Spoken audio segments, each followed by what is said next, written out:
ቅዱስ አሐዱ አምላክ አሜን። ብፁዓን ሊቃነ ጳጳሳት፣ የደብሩ አስተዳዳሪ፣ ካህናት እግዚአብሔርን ብላችሁ ይቅርታውን ቸርነቱን አምናችሁ ከቅድስት ድንግል እናቱና ከቅዱሳን ባለሟሎቹ የሚገኘውን ጥበቃና ምልጃ ተስፋ አድርጋችሁ በዚህ ቦታ እንድትገኙ እግረ ሥጋችሁን ወደ ቦታው እግረ ልቦናችሁን ወደ ወንጌሉ ያቃናላችሁ የእግዚአብሔር ቤተሰቦች ምእመናን እንዴት ዋላችሁ? እንዴት አመሻችሁ? እንዴት ቆያችሁ?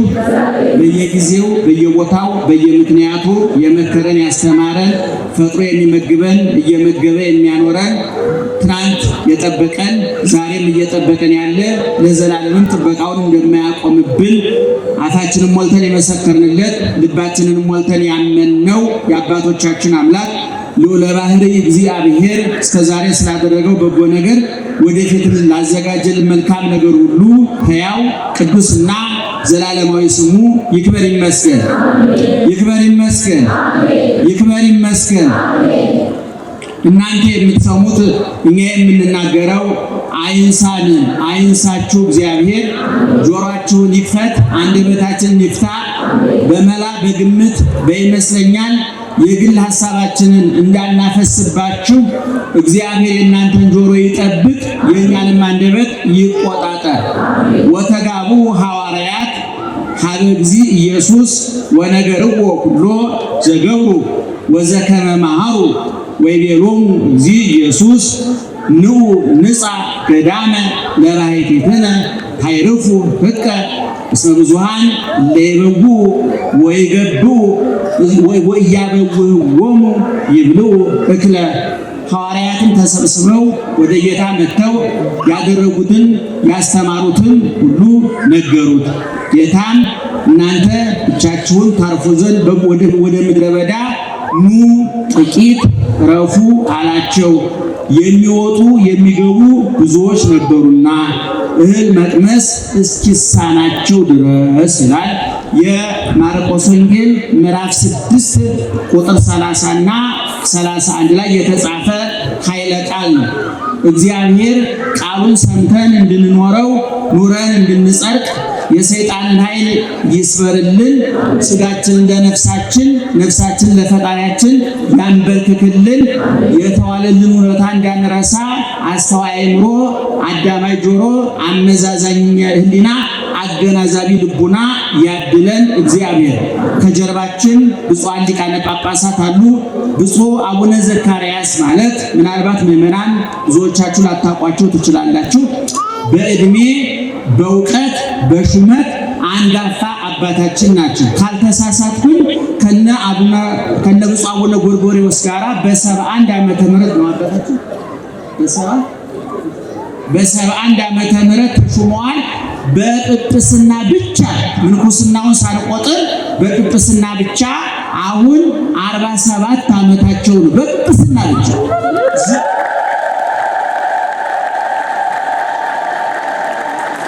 እንኳን ሸክም ተሸክሞ ዝም ብሎ መኖር እየሰለቸው እየታነቀ በሚሞት ዓለም ውስጥ 47 ዓመት በጵጵስና ማገልገል ቀላል አይደለም። በእውቀታቸው ዘምነሱ ሕይወቱ ውስተ ቤተ እግዚአብሔር ከሚባሉ አባቶች ናቸው። ቤተ ክርስቲያን ተተክለው በቅለው አብበው አፍርተው የኖሩ አባት ናቸው። ብዙ ስራ የሰሩ በእውቀታቸውም ብዙ የቤተክርስቲያኑ እውቀት የሚያውቁ አባታችን ናቸው። ብፁዕ አባታችን መካከል ስለተገኙ በጣም ደስ ብሎናል። ቀጥሎ ያሉት ደግሞ ብፁዕ አቡነ እንጦንስ እሳቸውም በእድሜ በሹመት ቅርብ ጊዜ ቢሆንም በጣም አስተዋይ አገናዛቢ፣ በተለይ እኔ አቡነ እንጦንስን የምወዳቸው ከወንዛ አካባቢ ነፃ ናቸው። ውሃ አልበላቸውም እና ይህ ትልቅ እድል ነው። ብፁዕ አባታችን በዚህ እንወደዎታል፣ እናደንቀዎታለን። እድሜና ጤና ይስጥልን። የዛሬ ዓመት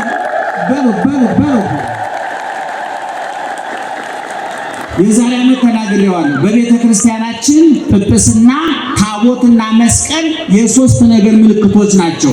መስቀሉ የመዳናችን ማረጋገጫ ነው። ስናየው መዳናችን እናረጋግጣለን። ታቦቱ የአምልኮታችን ማረጋገጫ ነው። ታቦቱን ስናየው አምልኮታችን እናረጋግጣለን። ጵጵስናው ደግሞ ከክርስቶስ መንጭቶ በሐዋርያት በኩል ፈሶ በሊቃውንት እየተቀዳ የኖረው የሐረገ ክህነታችን መቀጠል ምልክት ስለሆነ በኦርቶዶክሳዊ ተዋሕዶ ቤተክርስቲያን ውሃ ልኳን ጠብቃ መሰረቷን ጠብቃ ከላይ ከታች ከፊት ከኋላ የሚዘንበውን የመከራ ዶፍ የፈተና ዶፍ ከውስጥ ልጆቿ ወደ ውጭ እየገፏት ጠላቶቿ ወደ ውጭ እየገፈተሯት ይህን ሁሉ ሳትቋቁማ የኖረችው ማዕከላዊ አሰራር ስላላት ነው። ታቦቱ ማዕከል ነው፣ መስቀሉ ማዕከል ነው፣ ጵጵስናው ማዕከል ነው። እነዚህ ጵጵስናው ታቦቱና መስቀሉ የኦርቶዶክሳዊ ተዋሕዶ ቤተክርስቲያን የመጽናቷ መሰረት ስለሆነ ብፁዓን ሊቃነ ጳጳሳትን አስቀምጠን ስንናገር ሁለት ደስታ ይሰማናል። በአንድ በኩል አባት አልባ አለመሆናችን እናረጋግጣለን። ሁለተኛ ትዝ ያለን እንዳንቀባጥር ማዕቀብ ይጣልብን። ትዝ ያለንን አናወራን። ሃይባ ያለን ተቆጣጣሪ ልጓም አለን ቆንጣጭ አለን ማለት ነው። ብፁዓን አባቶቻችን እድሜና ጤና ይስጥልን ያኖርልን። እናንተንም ያኖራችሁ ምእመናን፣ እኔንም ያኖረኝ። ቅድም ከሉቃስ ወንጌል ቆንጥሬ ያመጣሁላችሁ ጥቅስ ኢየሱስ ክርስቶስ ሐዋርያት ተናግረውት ኢየሱስ ክርስቶስ ተናግሮት ወንጌላዊ ማቴዎስ ማርቆስ የመዘገበው ቃል ነው። ሁልጊዜ እንደምንነግራችሁ ኢየሱስ ክርስቶስ በምድር ላይ የቆየው 33 ዓመት ከ3 ወር ነው። 30 ዓመት በዮሴፍ ቤት ከእመቤታችን ጋር ያሳለፈው ጊዜ ነው። በዮርዳኖስ ከተጠመቀና በይፋ በቆሮንቶስ ምድረ በዳ ጾሞ ከጨረሰ ከወጣ በኋላ ደግሞ በይፋ ስራ ሰርቷል። ይሄ የሰራውን ስራ ያስተማረውን ትምህርት ያደረጋቸውን ድንቅ ተአምራት የሰራውን በጎ ስራ አራቱ ወንጌላውያን ማርቆስ፣ ሉቃስና ዮሐንስ በጥቅሉ በአራቱ ወንጌሎች በ89 ምዕራፍ ጠቅለል አድርገው ከተአምራቱም ከትምህርቱም ከበጎ ስራው ቆንጥረው ወንጌላዊ ዮሐንስ እንደነገረ ኢየሱስ ክርስቶስ ያስተማረውን ትምህርት ያደረጋቸውን ድንቅ ተአምራት የሰራውን በጎ ስራ አንድ ሁለት ብለን ሰፍረን ቆጥረን ለክተን ብንጽፈው ኑሮ እንያግመሮ ዓለም ጥቀ ለመጻሕፍቱ ሰማይ ምድሩ ወረቀት ባህሩ ቀለሙ ቀለም እጽዋት ብዕር እስክሪብቶ ደቂቀ አዳም መላይ ጸሐፍት ቢሆኑ እንኳን አያልቅም ነበር። ነገር ግን ከመትርከቡ ሕይወተ ዘላለም እናንተ አምናችሁ ትድኑ ዘንድ የበዛውን አሳንሰን የረዘመውን አሳጥረን የበዛውን ከፍለን ለእናንተ መጥነን በጆሮአችሁ ልክ በሕይወታችሁ ልክ ጽፈንላችኋል አለ ወንጌላዊ ዮሐንስ። ኢየሱስ ክርስቶስ በደብረ ዘይት ነገረ ምጽአቱን፣ በደብረ ታቦር ነገረ መንግስቱን፣ በጌቴሴማኒ ምስጢረ ጸሎትን፣ በእነ አልዓዛር በእነ ኢያኢሮስ ቤት ደግሞ ምስጢረ ተአምራቱ ሲያደርግ በዓይኑ የሰማ በጆሮ የሰማ በዓይኑ ያየ አጠገቡ የነበረ ኢየሱስ ክርስቶስ ረግዘ ያፈቅሮ ኢየሱስ ይወደው የነበረ ተብሎ የተመዘገበለት ወንጌላዊ ዮሐንስ በዓይኑ ሰምቷል፣ በጆሮ ሰምቷል፣ በዓይኑ አይቷል፣ ሁሉንም አይቷልና ይሄን ሁሉን ጻፈው ብንል አይቻልም ብሎ ነበርና እንግዲህ አራት ወንጌላውያን ማለት ሁሉም ነገር ተጠቅሎ ተጽፏል ማለት አይደለም። ብዙ የመጽሐፍ ቅዱስን እናምናለን የሚሉ ሰዎች መጽሐፍ ቅዱስ ሁሉንም ነገር ያካተተ መጽሐፍ ይመስላቸዋል። መጽሐፍ ቅዱስ ጥቅል ሐሳብ የተቀመጠበት መጽሐፍ ነው። ለምሳሌ ምእመናን ሥጋዬን የበላ ደሜን የጠጣ የዘላለም ሕይወት አለው ብሎ ያስተማረው ማን ነው? ጮክ ብላችሁ በአንድ ድምፅ ንገሩ። ኢየሱስ ጮክ ብላችሁ ጥሩ ስሙ። ደግማችሁ ጥሩት። አሁንም ድገሙት። ሥጋዬን የበላ ደሜን የጠጣ የዘላለም ሕይወት አለው ያለው ኢየሱስ ክርስቶስ ነው አይደለም? በዮሐንስ ወንጌል ምዕራፍ 6 ላይ ማለት ነው። ኢየሱስ ክርስቶስ ይሄንን ቃል ሲናገር የት እንደምንበላው ማን እንደሚያበላ በስንት ዓመታችን እንደምንበላ ከመብላታችን በፊት ስንበላ ከበላን በኋላ ምን ማድረግ እንዳለብን ዝርዝር ጉዳይ መጽሐፍ ቅዱስ ተጽፏል? አልተጻፈም። ያመነ የተጠመቀ ይድናል ብሎ ያስተማረው ማን ነው? ኢየሱስ ክርስቶስ ነው። ዝርዝር ጉዳይ አልነገረንም። እሱ በዮርዳኖስ በዮሐንስ እጅ ተጠመቀ። ያመነ የተጠመቀ ይድናል ብሏል። ለኒቆዲሞስም ሲነግረው ዘይተወልደ እማይ ከውሃና ከመንፈስ ያልተወለደ ወደ እግዚአብሔር መንግሥት አይገባም ብሎ መጠመቅ ለመዳን ግዴታ መሆኑን ነግሮናል። ኢየሱስ ክርስቶስ። ነገር ግን እሱ ዮርዳኖስ ተጠመቀ፣ በዮሐንስ እጅ ተጠመቀ። ዓለም በሙሉ ዮርዳኖስ ሂዶ በዮሐንስ እጅ ይጠመቅ ማለቱ ነው ብለው ይጠይቃሉ ሊቃውንቱ። በቤተ ክርስቲያናችን ደግሞ ምናልባት ባለሙ ቋንቋ ሰምታችሁት ከሆነ የመንግስት አካላት 3 ናቸው ይባላል። ሕግ አውጪ፣ ሕግ ተርጓሚና ሕግ አስፈጻሚ ይባላል። በነገራችን ላይ ይህ ከኛ የተወሰደ ነው። እኛ ተወሰደ ብለን አንጾም እንጂ ከኛ የተኮረጀ ነው። ሕግ አውጪ፣ ሕግ ተርጓሚ፣ ሕግ አስፈጻሚ ይባላል። በቤተ ክርስቲያናችን ሕግ አውጪ እግዚአብሔር ነው። እየሰማችሁኝ ነው? ሕግ አውጪ እግዚአብሔር ነው። ሕግ ተርጓሚ ሊቃውንት ናቸው። ሕግ አስፈጻሚ ደግሞ ካህናት ናቸው። ለምሳሌ ቅድም እንደነገርኳችሁ ያመነ የተጠመቀ ይድናል የሚለው ቋሚ ሕግ ነው። ያልተተረጎመ ያልተብራራ ሕግ ነው። ማስፈጸሚያ ያልተቀመጠለት ሕግ ነው። አሁን ይሄንን ሊቃውንቱ በ325 ዓመተ ምህረት ተነስቶ የነበሩ 318ቱ ሊቃውንት ኋላ ስጋቸውን ለነፍሳቸው ያንበረከኩ፣ ነፍሳቸውን ለፈጣሪያቸው ያስማረኩ፣ ራሳቸውን በክርስቶስ መስቀል ስር የጣሉ፣ ዓይናቸውን፣ ልባቸውን፣ እጃቸውን ከራስ ፀጉራቸው እስከ እግር ጥፍራቸው ድረስ እግዚአብሔር እንዲገለገልበት አካላቸውን አሳልፈው የሰጡ፣ የባከነ ጊዜ፣ የባከነ አካል፣ የባከነ ገንዘብ የሌላቸው ቅዱሳን ሊቃውንት ደግሞ ያመነ የተጠመቀ ይድናል ብሏል ጌታ ብለው ሕጉን ወሰዱና ተረጎሙት። ማን ያጥምቀን? ካህኑ።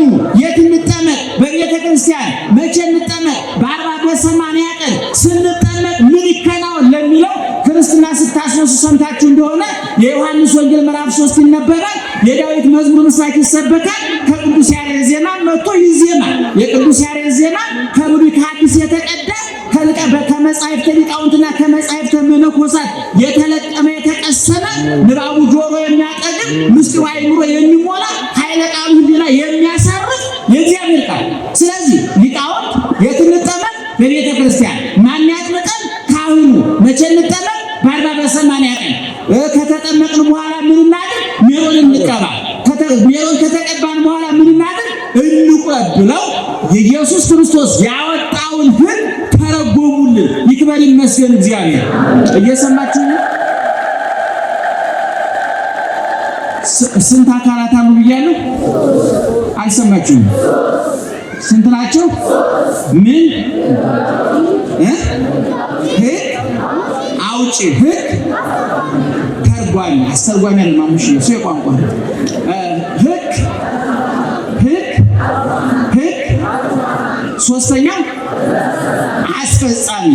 አሁን ያመነ የተጠመቀ ይድናል ብሎ ሕጉን ያወጣው ማን ነው? ንገሩኝ። ይሄ ሕግ ተብራርቷል? ንገሩኝ። ተብራርቷል? አልተብራራም። እንደነገርኳችሁ ያመነ የተጠመቀ ይድናል አለ። የት እንጠመቅ? እሱ የተጠመቀው የት ነው? በማን እጅ ተጠመቀ? እሺ አየለም ከበደም ወርቅም ጌጤም ዮርዳኖስ ሂደው በዮሐንስ እጅ ተጠመቁ። ዛሬ ዮሐንስ አለ የለም። ስለዚህ ክርስቶስ ሕጉን አወጣ። መንፈሳውያን ሊቃውንት ደግሞ ይሄን ተረጎሙ።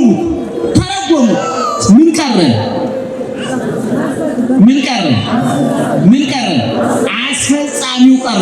ይሄ ክርስቶስ ያወጣውን ሕግ ሊቃውንት የተረጎሙትን ደግሞ ዛሬ በቤተ ክርስቲያን መምህሬ ገብረ ማርያም፣ አባ ወልደ ማርያም ያስፈጽሙታል ማለት ነው። መተን ክርስትና ስንነሳ ክርስትና የምንነሳው ማን ስላዘዘ ነው? እንዴት እንደምንነሳ ማን ስለተረጎመ ነው? ስለዚህ ማን ነው የሚያስፈጽመው?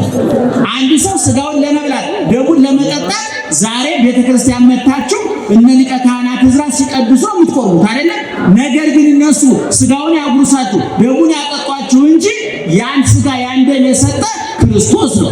የት መቁረብ እንዴት መቁረብ እንዳለብን ዝርዝር ጉዳዩን የሰሩት ደግሞ ሊቃውንት ናቸው። ስለዚህ ኦርቶዶክሳዊ ተዋሕዶ ቤተክርስቲያን እግዚአብሔር ያወጣውን ሊቃውንት የተረጎሙትን ካህናት የሚያስፈጽሙትን ሕግ ይዛ ነው ሳትናወጥ በመሰረቷ ጸንታ እየገባችሁ መሰለኝ።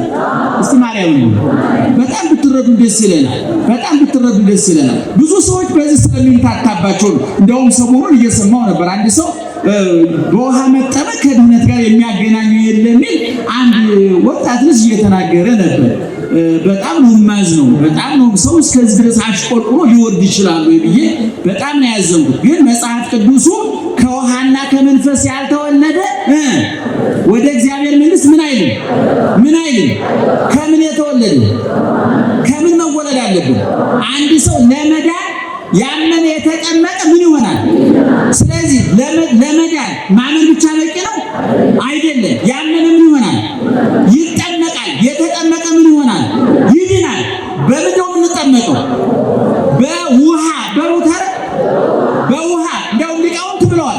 ለምን በወተት መማር አላደረገውም ቢሉ ድሃ ምን ያዋጣው? የኛ መተርጉማን ሲያመሰጡ በወተት ተጠመቁ ይባል በዚህ ዘመን እንደው በእውነቱ ጠቅላላ አረምን የሆነን ቀርተን ነበረ። ግን ውሃ ርኩብ ለኩሉ በአደባባይ ካለ ጽኑስ ድሃ በዙፋን ውስጥ ካለ ንጉሥ ድረስ የሚያገኘው ውሃ ነው አይደለ? ስለዚህ ያመነ የተጠመቀ ይድናል። ስንት ነገሮች አሉ ብያለሁ። ሕግ አውጪ ማን ነው? ሕግ አውጪ ማን ነው? ሕግ ተርጓሚ ሊቃውንት ነው። በወዛችሁ ይህን አንድ ጊዜ መልሱልኝ። ምን ሕግ አውጪ ምን ብሎ አወጣ? ያመነ ሥጋዬን የበላ ምን ይሆናል? የት እንብላ? መቼ እንብላ? ማን ያብላን? ከመብላታችን በፊት በበላን ጊዜ ከበላን በኋላ ምን እናሟላ የሚለው ዝርዝር ጉዳይ መጽሐፍ ቅዱስ ውስጥ አለ? ጮክ ብላችሁ ንገሩ። አለ? የለም። ሕግ አውጪን ተንትኖ አልሰራ። ነገር ግን እሱ ዋናውን ሕግ ያወጣው ማን ነው?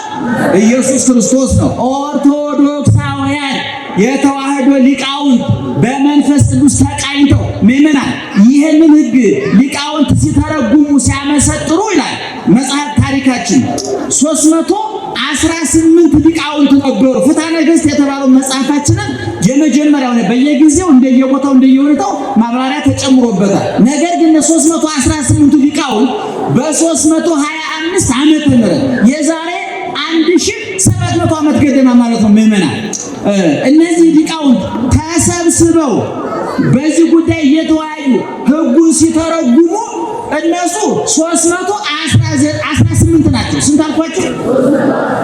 ቆስጠንጢኖስ የተባለው የሰበሰባቸው ንጉሥ 319ኛ አንድ ሰው ያያል። አንድ ሊቀ ጳጳስ በሊቀ ጳጳስ ተመስሎ ከዛ ምግብ ይላክላቸዋል። ሲላክ አንዱ ይመለሳል። እናንተ 318 ናችሁ፣ ነገር ግን አንድ ሰው በመካከላችሁ አያለው ብሎ ጠየቀላል።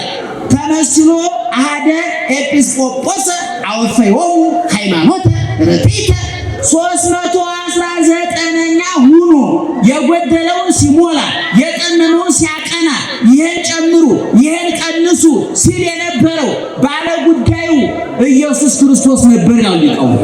ስለዚህ ይህ በልተው ጠጥተው ሲያገሳቸው የሰሩታል።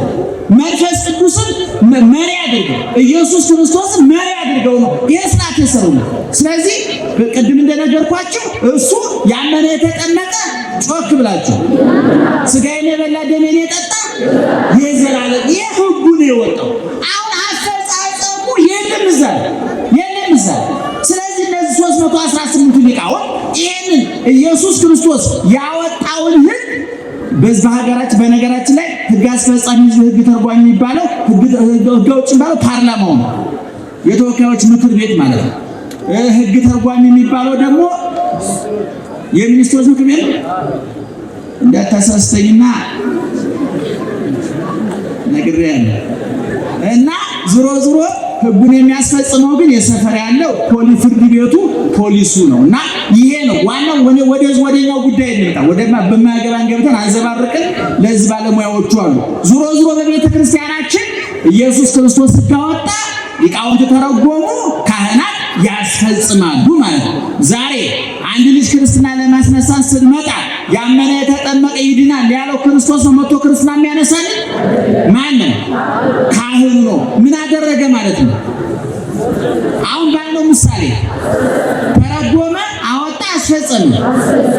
ይህን በደንብ ይህን የምናስረዳችሁ መጽሐፍ ቅዱስ ውስጥ አትጨምር አትቀንስ ይላል። እናንተ ይጨምራሉ የሚሉ የዋሆች አሉ። ያነሱን መልስ ለመስጠት አይደለም፣ ለእናንተ የተረጋገጠ መሰረት ላይ እንደቆማችሁ ዋስትና ምስክርን ለመስጠት። ስለዚህ ኢየሱስ ክርስቶስ ያስተማረው ትምህርት ቅድም እንደነገርኳችሁ በአራቱ ወንጌል ወንጌላውያን ተጽፏል። የሰራው ተአምራት በዛው ያደረገው በጎ ነገር በዛው እና ኢየሱስ ክርስቶስ ካደረገው ነገር አንዱ በቆሮንቶስ ምድረ በዳ 40 ቀን 40 ሌሊት ጾሞ ከወጣ በኋላ የመጀመሪያ ስራ ያደረገው ሐዋርያትን መምረጥ ነው። ምትክ መምረጥ ነው። እሱን በእግርም እሱን የተከተሉ ለጊዜው በእግራቸው ለፍጻሜው በግብር በስራ እሱን አህለው መስለው የሚያስተምሩ እኔ የዓለም ብርሃን ነኝ ብሎ የተናገረ ኢየሱስ ክርስቶስ እናንተም የዓለም ብርሃን ናችሁ ያላቸው ከብርሃንነቱ ቆንጥሮ የለኮሰባቸው ከጨውነቱ ቆንጥሮ ጨው ያደረጋቸው እንደ ሻማ ቀልጠው እንደ ጨው ሟምተው አልጫውን ዓለም ያጠፈጡ ጨለማውን ዓለም በብርሃን ያጥለቀለቁ የጥቂት ብዙዎች የደካማ ብርቱዎች እዚህ ግቡ የሚባሉ አልነበሩም። ሐዋርያ ተራ ሰዎች ነበሩ። ነገር ግን እነዚህ ተራ ሰዎች መርጦ ከአሳ አጥማጅነት ሐዋርያትን የመረጣቸው ከአምስት ወገን ሊቃውንተ ቤተ ክርስቲያን ከመስተገብራን ከገበሬዎች፣ ከአናጺያን ከግንበኞች፣ ከአናምያን ከሸማኔዎች፣ ከመጸብሃን ግብር ቀረጥ ከሚሰበስቡት፣ ከመሰግራን ከአሳ አጥማጆች ከዚህ አሳ ከማጥመድ እርሻ ከማረስ ሸማኔ ልብስ ከመስራት ግብር ከማስገበር መሬት ከማረስ ከተራ ቦታ አውጥቶ የዓለም ብርሃን የዓለም ተስፋ አድርጎ ሾማቸው። ስለዚህ ሐዋርያትን 3 ዓመት ከ3 ወር አስተምሯቸዋል። ስንት ወር? ማንን? ሐዋርያትን። እንግዲህ ልብ አድርጉ። እንደው አንዳንድ ጊዜ ይገርመኛል። እኔ አስተማሪው ማን ነው? ተማሪዎቹና ማን ናቸው? ትምህርቱ ስንት ዓመት ፈጀ? 3 ዓመት። እንግዲህ ሐዋርያት እየተማሩ ክርስቶስ እያስተማረ 3 ዓመት የፈጀ ትምህርት እኮ እሸቱ እያስተማረ ከበደ እየተማረ 30 ዓመት አያልቅም። አቋጥነው የምንወጣው እኛ ጨርሰን አናውቅም። በመሰረቱ ለነገሩ እና ቤተክርስቲያኒቱን መሰረቷን እንዲጸና ያደረጉ እነዚህ ሐዋርያት ናቸው። እና ሐዋርያትን ሲያስተምራቸው በቃልም በተግባርም ነው። ሰምታችሁኛል? በቃልም በተግባርም ያስተማራቸው። እኔ ከሰማይ የወረደ የሕይወት እንጀራ ነኝ ብሎ ዋናውን ምስጢር ይነግራቸውና በደንብ እንዲረዳቸው ደግሞ በ2 ዓሣ በ5 እንጀራ አበርክቶ መግቦ ያሳያቸዋል። እኔ ትንሣኤና ሕይወት ነኝ ብሎ በቃል ይናገርና ሕይወትነቱን ድውያንን በመፈወስ ትንሣኤነቱን አልዓዛርን በማስነሳት እስመ ስምዐ ቃላቲሁ ምግባሩ ውእቱ የቃሉ ማስረጃ ስራው ነው እንዳለው ሊቁ ንግግሩን በተግባር ያስረዳል። እየሰማችሁ ነው? እኔ የዓለም ብርሃን ነኝ ብሎ ዘላለማዊነቱን ይናገርና እዛው አይን አብርቶ ያሳያል የኛ ጌታ። እኔ መንገድ ነኝ ብሎ በመንገድ ላይ መሄድ የተሳናቸውን እግር የሌላቸው እግር ሰጥቶ በመንገድ እንዲሄዱ ያደርጋል። እኔ ወይን ግንድ ነኝ ብሎ ወይን ሆኖ ውሃውን ወይን አድርጎ ያሳያል። ቀራንዮ ላይ ደግሞ ደሙን ወይን አድርጎ ይሰጣል። ኢየሱስ ክርስቶስ የቃልን የተግባርን ትምህርት መምህር ነው። ለዚህ ነው በማቴዎስ 11 ቁጥር 27 ላይ ተማሃሩ እምኔ እስመ አነ የዋህ ወትሑት ልቤ ወትረክቡ ዕረፍተ በኀቤ፣ እኔ የዋህ ታዳጊ በቀል ነኝና ከኔ ተማሩ አለ ጌታ። ንግግሩ ትምህርት ነው። ሁለመናው ትምህርት ነው። ተግባሩም ትምህርት ነው። ንግግሩም ትምህርት ነው። እና ሐዋርያትን የሚያስተምራቸው የቃልም የተግባርም ትምህርት ነበርና ቅድም በጠቀስኩላችሁ ደህና መሻችሁ እየሰማችሁ ነው። በማርቆስ 6 ላይ እንደተጻፈው ሐዋርያትን እያስተማራቸው በትምህርቱ መካከል ዛሬ በትምህርት ቤት የምትማሩ ልጆች በሕክምናውም በሁሉም 3 ዓመት 4 ዓመት ከተማራችሁ በኋላ ለስራ ለልምምድ ትወጣላችሁ አይደል? ምን ነው የሚባለው? አሁን ያልከው ማለት ነው። እና ሄደው 2 ወር 3 ወር አንድ መስሪያ ቤት ልምድ ወስዶ ይመጣል። ልክ ሐዋርያትንም ጌታ አስተማራቸውና ሁለት እያደረገ ላካቸው። ገና በሕይወት እያለ ትክክለኛው እውነተኛው ከተመረቁ በኋላ ወደ ዓለም የሚያሰማራው ከትንሣኤው በኋላ ነው። መንፈስ ቅዱስ ከወረደላቸው በኋላ ነው። አሁን ግን ወፈነወው በበክለቱ ሁለት እያደረገ ላካቸው። ሐዋርያት በሄዱበት አስተማሩ። ድውይ ተፈወሰላቸው፣ ሙት ተነሳላቸው፣ ለምጻም ነጻላቸው። ሁሉን ነገር ኢየሱስ ክርስቶስ ሲያደርግ የነበረውን ተአምራት ሁሉ እነሱ ማድረግ ቻሉ። በኋላ ተሰብስቦ ወደ ጌታ ነው። በነገራችን ላይ ምዕመናን በመጽሐፍ ቅዱስ የተጻፉ ተአምራት እንደዛሬው ግልጥል ተአምራት አይደለም። እስኪ ዛሬ ኢየሱስ ክርስቶስ ያደረገውን ተአምር ልንገራችሁ። መጀመሪያ በመጀመሪያ ደረጃ እኔ እምነካቸውን አካላት የተፈወሱትን ትነግሩኛላችሁ። ምንድነው ይሄ? ስለዚህ ሰው ጆሮውን ሲያመው ደነቆረ ይባላል አይደል? ጌታ ጆሮ ከፍቷል፣ አይነ ስውር አብርቷል። አፍ ምን ሆነ? ውስጥ ያለችው ምንድናት? እቺ ሚሳኤሏ ኒኩሌሯ እሳት ለኩሳ እሷ ውስጥ ገብታ ሰው የምታስደበድ። ዓለም ላይ ያለው ሁሉ ጦርነት የሚጀምረው በምንድነው? በምላስ። በጣም ደስ የሚለው ግን እሷ ጦርነቱን ለኩሳ ምሽግ ውስጥ ናት። የሚደቀው እጅ ነው፣ የሚደቀው እግር ነው። መልአከ ብርሃን አድማሱ ጀንበር የተባሉ ሊቅ እንዲህ አሉ። ዘሰረቀ ወርቀ ይሁዳ እንዘሃለው ባውድ። የሰረቀው ይሁዳ እያለ ንጹሕ ክርስቶስ ተደበደባሉና ድሮም ልማድ ነው። ዘባነ ሰረቅት ይትከሰብ ማእከለ አውድ እንዘሃለው ዘሰረቀ እድ።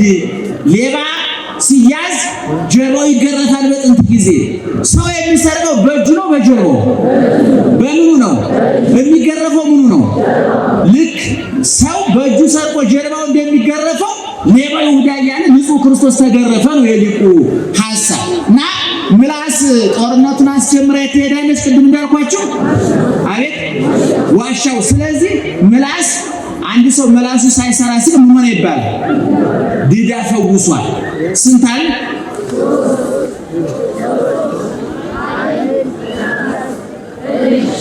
እጁ ተቆርጦ የጌታ ተአምራት ይኸውላችሁ ሁለንተናዊ ተአምር ነው። እኔ በደንብ ስሙ ይመናል።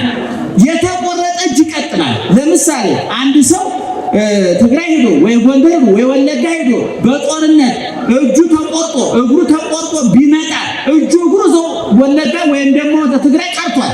እዚህ ቢመጣ ክርስቶስ ተነስ ተፈውሰሃል ቢለው ይሄ ሰውዬ እጁ ይቀጥላል፣ እግሩ ይቀጥላል፣ የሌለ ጀነን እግር ይቀጥላል። ታምር ይባላል።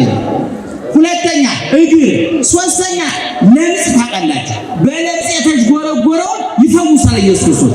ሶስተኛ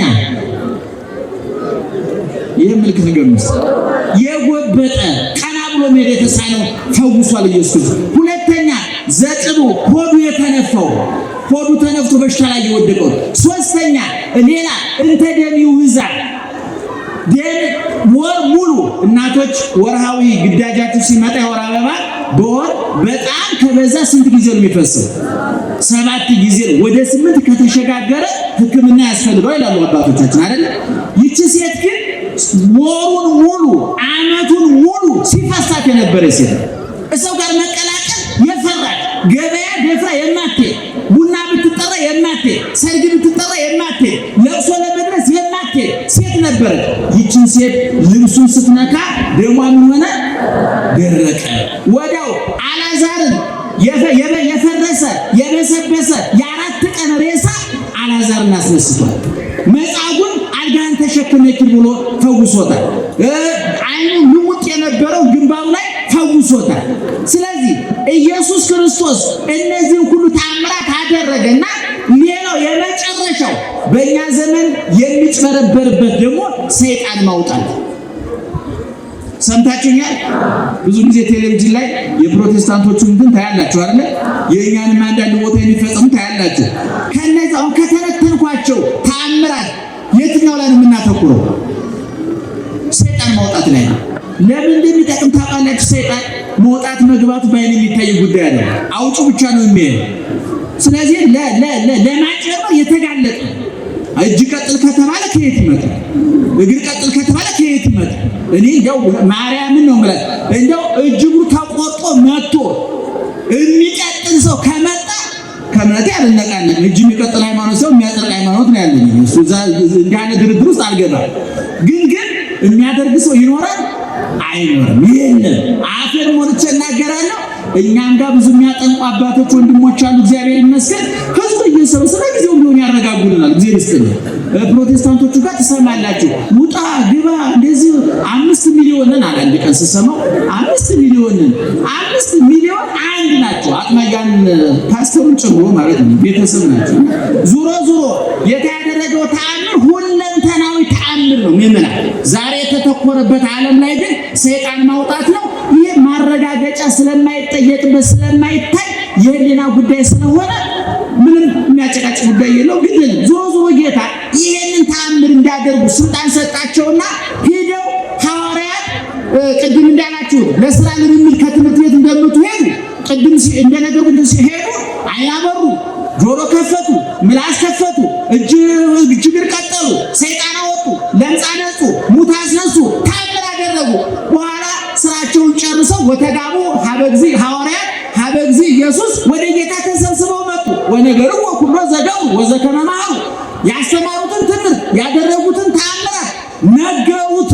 እንደውም በሉቃስ ወንጌል ላይ ምንድን ነው? አጋንንት ገረሩ ለነ፣ አረ ጌታ ወይ ሰይጣን ተገዛልን፣ ተንበረከከ፣ እጅ ሰጠ። በኋላ ጌታ ንዑ ንጻ ገዳመ ለባሕቲትነ ካይርፉ ህቀ፣ ጥቂት ታርፉ ዘንድ ኑ ወደ ምድረ በዳኑና ጥቂት ረፉ አላቸው። ከምን ስለመጡ? ከየት ነው የመጡት? ከስራ ነው የመጡት። እረፍት ያስፈልጋል። የጽሙና ጊዜ ያስፈልጋል። መረጋጋት ጊዜ ያስፈልጋል። ማጠኛ ጊዜ ያስፈልጋል። ማስተዋያ ማገናዘቢያ ጊዜ ያስፈልጋል። ምክንያቱም ኑና ጥቂት ረፉ ያላቸው ለምንድን ነው? ኢየሱስ ክርስቶስ ብዙ ተአምራት ስለሚያደርግ የራበውም ይመጣል፣ የታመመውም ይመጣል፣ በኃጢአት ተስፋ የቆረጠው ይመጣል። ሁሉም የማይመጣ የለም። ከሊቅ እስከ ደቂቅ፣ ከሀብታም እስከ ድሃ።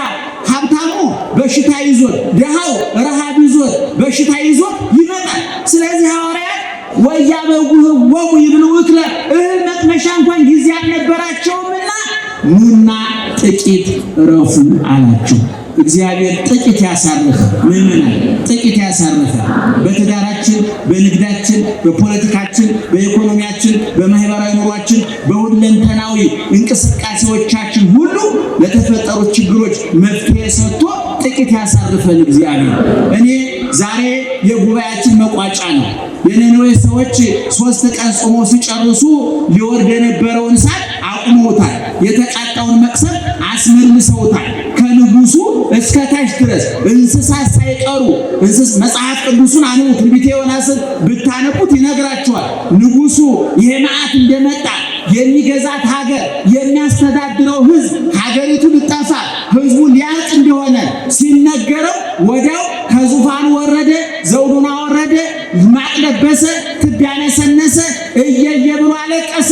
ማልቀስ ብቻ አይደለም፣ ለሕዝቡ እሳት ነዷል፣ መዓት መጥቷል፣ ሀገር ልጠፋ ነው፣ ሕዝብ ሊያልቅ ነው፣ በሉ አልቅሱ፣ ንስሐ ግቡ። ከዛሬ ጀምሮ ለ3 ቀን ከብቶች ከጥጆች ከላሞቹ ጋር እንስሳት ጡት እንዳይጠቡ ጥጆቹ እንስሳት ወደ ሳር እንዳይሰማሩ ሙሽራ ከጫጉላው ይውጣ። የተሞሸረ ካለ መሞሸሩን ያቁም። ከብቶች ከጋጣ ይውጡ። ጾም ከትንሽ እስከ ትልቅ ጾም አዝዣለሁ፣ አልቅሱ ወይ በሏል። ያ መዓት ቀረና ጥቂት አይደለም ከጥፋት ዳኑ። ምእመናን የነነዌ ሰዎች የገጠማቸው ፈተና እኛን ገጥሞናል አልገጠመንም? የነነዌ ሰዎች ችግር እኛ አለብን የለብን? አለብን። ስለዚህ ዛሬ የጉባኤያችን ማጠቃለያ ስለሆነ አንዳንድ ጊዜ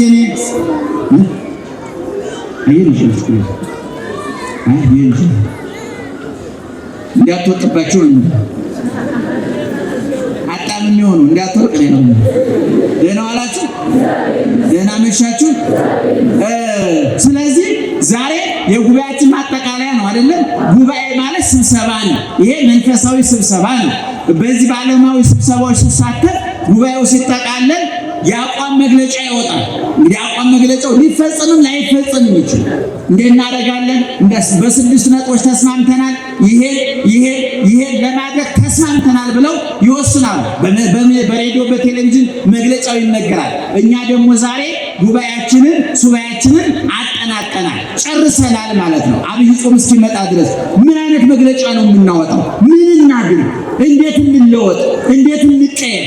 በእውነቱ ምእመናን እንዲያው ስብከቱ ይሰበካል። እግዚአብሔር ይክበር ይመስገን። የእኛ ዘመን የመዝሙር የስብከት እጥረት የለብንም፣ የመረጃ እጥረት የለብንም። በቤታችሁ ቁጭ ብላችሁ የሁላችንም ከእኛም የተሻሉትን መምህራን ስብከት ትሰማላችሁ፣ እንሰማለን። የትምህርት እጥረት የለባችሁም፣ የእውቀት እጥረት የለባችሁም። ነገር ግን ለውጥ አላመጣንም። የጸለይነው ጸሎት፣ ያጠነው ማይጠንት፣ የሰዋነው መስዋዕት ለምንድን ነው ለውጥ ሊያመጣ የአቋም መግለጫ ማውጣት አለብን። ስለዚህ የአቋም መግለጫው ቅድም እንዳልኳችሁ 3 ነገሮች ላይ ማተኮር አለብን። አንደኛ የአስተሳሰብ ለውጥ ማምጣት አለብን። አንድ ሰው እንደው ወደ ቤተክርስቲያን ሲመጣ አስተሳሰቡ ጨልሞ ከእውቀት ባዶ ሆኖ ስለ ክርስቶስ፣ ስለ እመቤታችን፣ ስለ ኦርቶዶክሳዊ ተዋሕዶ ቤተክርስቲያን፣ ስለ ሃይማኖት፣ ስለ ንስሐ፣ ስለ ሥጋው ደግሞ የነበረው እውቀት ባዶ ሆኖ መጥቶ ሲመለስ ሙሉ ነው መቀየር አለበት። አሁን ወደ ቤታችሁ ስትገቡ ቂመኞች፣ በቀለኞች ከሆናችሁ ቂማችሁን በቀላችሁን ትታችሁ አሁን እዚህ ውስጥ ነው ለምናገር በጣም ይቅርታ አድርጉልኝና ከባሏ ጋር ተኳርፋ የመጣች ሴት ትጠፋለች? እስኪ ንገሩ፣ ትጠፋለች? አሁን እዛ ጋር አይታይም? ሚስቱን አስቀይሞ የመጣ የለም? ሱቅ ውስጥ አጭበርብሮ የመጣ የለም? እንደው በእውነቱ እንደው ከነማተባችን እኔ በቀደም አንድ ሰው የነገረኝ አሳዛኝ መረጃ ምንድነው? የ2 ዓመት የ3 ዓመት ህፃናት መድኃኒት የኛስ ግድ የለም ቢያንስ ይሄ ነው በሽታችን ብለን ተናግረን እንቋቋመዋለን። ኮልታፎቹ ህፃናት፣ ምንም የማያውቁት ህፃናት መድኃኒቱ የመጠቀሚያ ጊዜው ያለፈ መድኃኒት ለህፃናት ይሸጣል። እነዚህ ገብረ ማርያም እኮ ናቸው፣ እነ ወልደ ማርያም እኮ ናቸው። እኔ በዚህ አይነት ትምህርታችን ውሃ በልቶታል እና ስለዚህ የመጀመሪያው ያስተሳሰብ ነው። ለዚህ ነው ሐዋርያው ቅዱስ ጳውሎስ በዚህ በሮሜ 12 ላይ በልባችሁ መታደስ ተለወጡ እንጂ ይህን ዓለም አትምሰሉ አለ። ዓለም ገንዘብ ያግኝ እንጂ ከየት እንደመጣ አይጠይቅም፣ እንዴት እንደመጣ አይጠይቅም። ምዕመናን ድንገተኛ ገንዘብ ከመሬት መንቀጥቀጥ ይከፋል፣ ከእሳተ ገሞራ ይከፋል፣ ከሱናሚ ይከፋል። ምክንያቱም ገንዘብ ዝም ብሎ አይገኝም። አንድ ሰው መጥቶ አንቺ 100 ሺህ ብር ብሎ ከሰጠሽ ለምን ሰጠኝ ብለሽ መጠየቅ አለብሽ። ምክንያቱም 100 ሺህ ብር ሰጥቶ አንቺን ሊያጠፋሽ ነው። ኪስሽን አሞልቶ ነፍስሽን ሊያጎላት ነው ማለት ነው። ችግርሽ የፈታ መስሎ ወደማይወጣ ችግር እያስገባሽ ነው ማለት ነው። ስለዚህ ሰው አስተሳሰብ መቀየር አለበት። ሁለተኛ ንግግራችን መቀየር አለበት። በእውነቱ እንደው ዛሬ ገመናችን እኮ ተጋለጠ። ምዕመናን ቴክኖሎጂ እኮ ጉዳችንን አወጣ። እስኪ በየቲክቶኩ፣ በየዩቲዩቡ፣ በየፌስቡኩ ሙልጭ አድርገው እንደው አይደለም ከአንድ ክርስቲያን ነኝ ከሚል ሰው ነኝ ብቻ ብሎ ከሚያምን ሰው አንደበት እንኳን መውጣት የማይገባውን ስድብ እየተሳደቡ በቆሸሸ ምላሳቸው መልሰው ወይ ስለ እመቤታችን ይናገራሉ ወይ ስለ ክርስቶስ ይናገራሉ። ስለዚህ ምዕመናን አንደበታችን መለወጥ መቀየር አለበት። ምክንያቱም ሕይወት ወሞት ውስተ እደ ልሳን፣ የሰው ልጅ ሞቱም ሕይወቱም ያለው ይላል ሰሎሞን። የት ነው ይላል? ምላሱ ላይ ነው። ሐሳርከ ወክብርከ እምቃለ አፉከ፣ ሲራክ ደግሞ ክብርህም ውርደትህም ምላስ ላይ ነው ያለው። ጌታ ደግሞ ሲናገር እስመ እምቃልከ ትጸድቅ ወእምቃልከ ትትኮነን፣ ከቃል የተነሳ ትጸድቃለህ፣ ከቃል የተነሳ ምን ይሆንብሃል? ይፈረድብሃል። ስለዚህ በስብሰባችን የመጀመሪያው ከዛሬ ጀምሮ ያስተሳሰብ ነው እናመጣለን፣ ሁለተኛ ያነጋገር ነው እናመጣለን ብላችሁ ቃል እንግባ፣ እኔን ጨምሮ ማለት ነው። ስለዚህ ይሄ ነው ትምህርቱ። ጥቂት ማለት የሚገኝ ይሄ ነው ይመጣል። ጌታ ምንድን ነው ያላቸው? ኑና ንገሩ፣ ኑና ምን አድርጉ? እረፉ። ለማረፍ ቅድም እንደነገርኳችሁ አስተሳሰብ መለወጥ አለበት፣ አንደበት መለወጥ አለበት። አንደበት በማነው ያዕቆብ እንደነገረ በውስጣችን ያለ የእሳት ዓለም ነው። ወትልወሉ ክቡተ ፍጥረተነ፣ ውስጣችን የምታቃጥል የእሳት ዓለም ጋናት ይላል ምላሳችን። ስለዚህ ምላሳችን ከዛሬ ጀምሮ መቦረሽ አለበት። እንዴ ጧጧት እየተነሳን ጥርሳችን እንቦርሸለን እንዴ? ጧጧት እየተነሳን ምላሳችንን እናጥበው የለ እንዴ? ጠረን እንዳያመጣ፣ በሽታ እንዳያመጣ በንስሐ ምላስ ካልተቦረሸ በኮልጌት ብቻ ተቦርሾ ለውጥ ሊያመጣ ይችላል። አንደበተ መቦረሽ አለበት። ለሚስት ጦር የሆነ ምላስ ያለ፣ ለባልሽ ጦር የሆነ ምላስ ያለ፣ ለጎረቤት ጦር የሆነ ምላስ ያለ በንስሐ ካልተቦረሸ፣ በንስሐ የተቦረሸው በስጋው ደግሞ ካልተፈወሰ ጥቂት ማረፍ ሊገኝ አይችልም። እየሰማችሁ? ስለዚህ እነዚህ ለውጦች። ሶስተኛ የተግባር ለውጥ። እንዴ አሁን በእውነቱ ስለ ንስሐ የተሰበክንበት ስለ ሥጋው ደግሞ የተሰበክንበት ዘመን ብዙ ነው። ነገር ግን የሚቆርበው ሰው ጥቂት ነው። ለምን ማልቆርበው ሲባል እፈራለሁ፣ እንደው እኔ ኃጢአተኛ ነኝ፣ እንዴ እኔ በሽተኛ ነኝ፣ ሐኪም ቤት አልሄድም ይባላል። ታዲያ ሐኪም ቤት የተሰራው ለማን ነው? ለበሽተኛው አይደለም። ስለዚህ ደፍራችሁ ንስሐ ገብታችሁ ሥጋውን ልትበሉ ደሙን ልትጠጡ ከክርስቶስ ጋር ልትዋሃዱ ይገባል። እኔ ለውጥ መታየት አለበት ነው። በቃባችሁ የጉባኤያችን መደምደሚያ የሱባኤያችን ማሰሪያ መሆን ያለበት ምን ለማድረግ ነው? እንለወጣለን። በስንት ነገር?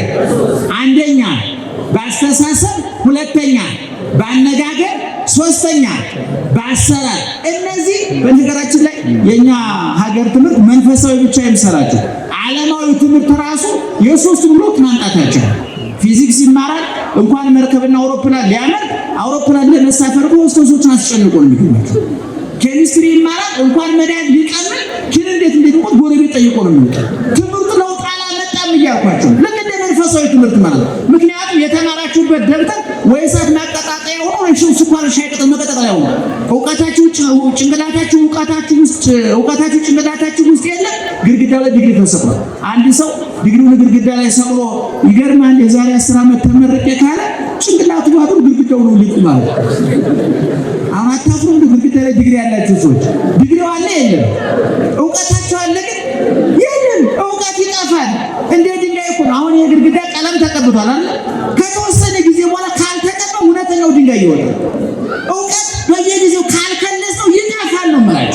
በየጊዜው ምግብ የእግዚአብሔር ሲሳየነ ዘለለለትና የዕለት እንጀራችንን ስጠን የሚለው ኮጥልቆ ሊቃውንት ሲተረጉሙ ምን አሉ?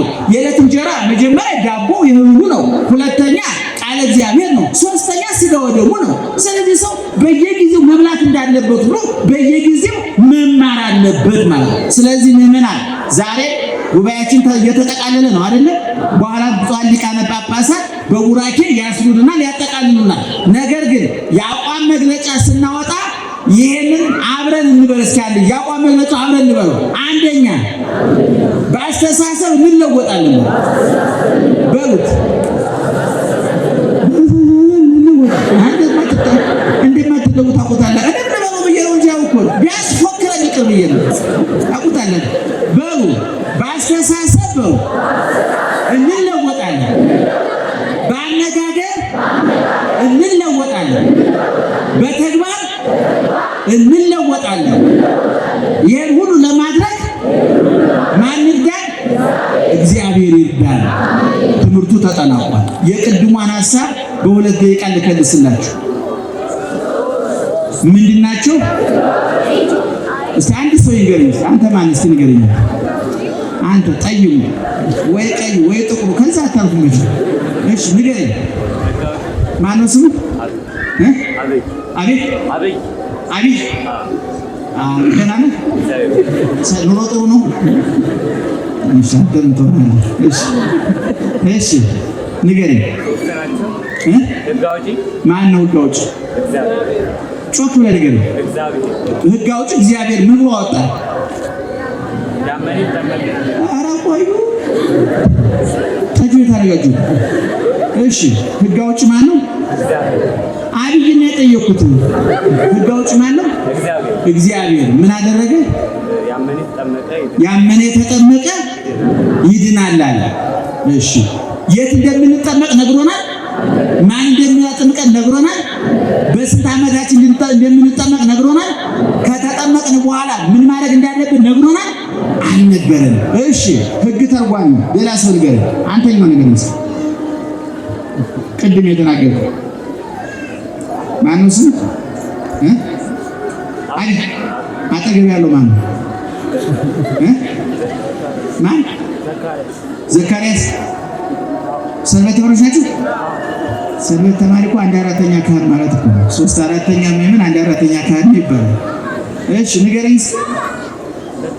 ሕግ ተርጓሚ ማን ነው? ሊቃውንት። በጣም ጥሩ። ሕግ አስፈጻሚ አቤት በጣም ይሄን በደንብ ያዙ። ይሄን መያዝ ለምን እንደሚጠቅም ወደፊት ታገኙትን ንቀት ካህናት ዕዝራ ይነግሯቸዋል። መጽሐፍ ቅዱስ የዝርዝር ጉዳዮች መጽሐፍ አይደለም። 4 ዝርዝር ጉዳዮች አልተጻፉበትም። ድንግል ማርያም ክርስቶስ እንደወለደችው ተናግሯል። ሰው ናት። አባቷ ማን ነው? እናቷ ማን ናት? ክርስቶስ እኮ ጥር 11 እንደተጠመቀ፣ ጥር 12 ውሃውን ወይን እንዳደረገ፣ መጋቢት 27 እንደተሰቀለ፣ መጋቢት 29 እንደተነሳ፣ ግንቦት 18 እንዳረገ መጽሐፍ ቅዱስ ወሩን ቀኑን አይናገርም። ምክንያቱም መጽሐፍ ቅዱስ የዝርዝር ጉዳዮች መጽሐፍ አይደለም። ሕገ መንግስቱ ዝርዝር ጉዳዮችን አያስቀምጥም። ለዝርዝሩ ለየመስሪያ ቤቱ ማስፈጸሚያ ሕጎች፣ ደንቦች ይወጣሉ።